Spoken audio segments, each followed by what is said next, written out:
यानी हमारा आज का टॉपिक है एक्सपेंसेस। आपको याद है मैंने आपको नीड्स और वांट्स के बारे में सिखाया था। हाँ। तो जो पैसे हम अपनी नीड्स और वांट्स पे खर्चा करते हैं वो क्या होते हैं? हमारे एक्सपेंसेस। ठीक है। अब मैं आपसे पूछती हूँ कि कौन सी सिचुएशन बेटर रहेगी, हमारे एक्सपेंसेस ज्यादा होने चाहिए या हमारी इनकम ज्यादा होनी चाहिए? हमारी इनकम ज्यादा होनी चाहिए।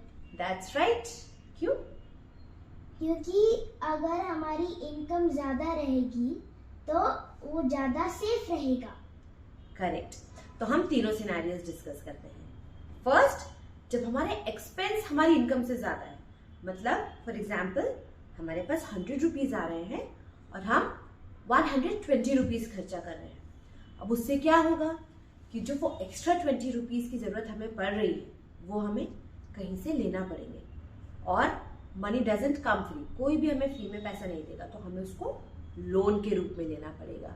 तो जब हम लोन लेते हैं हमको वो आगे आने वाले कुछ टाइम में उसको वापस देना पड़ेगा, है ना?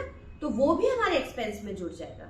तो इससे क्या होता है, फाइनेंशियल हार्डशिप बढ़ेगी। दूसरा सिनेरियो है जब इनकम और एक्सपेंस बराबर है। ठीक है। तो अंडर नॉर्मल सर्कमस्टांसेस आपका सब ठीक से चलेगा, लेकिन आप 100 रुपीज अर्न करके अगर पूरे 100 खर्चा कर दे रहे हो तो कभी कोई ऐसा सिनेरियो आता है जहां आपको एकदम से पैसे की जरूरत पड़ती है, जैसे कोई हेल्थ इमरजेंसी या कोई भी ऐसा खर्चा, तब आपकी फैमिली को बहुत प्रॉब्लम हो सकती है। तो थर्ड केस है कि हमारी इनकम एक्सपेंसेस ज्यादा है।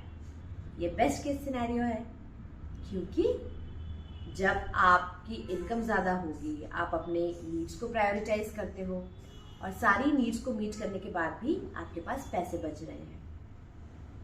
तो इन पैसों को आप अलग अलग तरीके से यूज कर सकते हैं।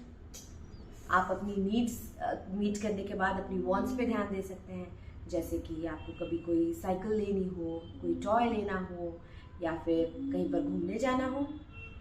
उसके बाद भी जो पैसा बचता है उसको आप सेव करते हैं, ताकि आपकी फैमिली को फ्यूचर में जब भी किस पैसे की एकदम से ज़रूरत पड़े तो आपके पास वो पैसे ऑलरेडी रहे और आपको कोई प्रॉब्लम ना हो। तो it secures your future. Alright? Yes.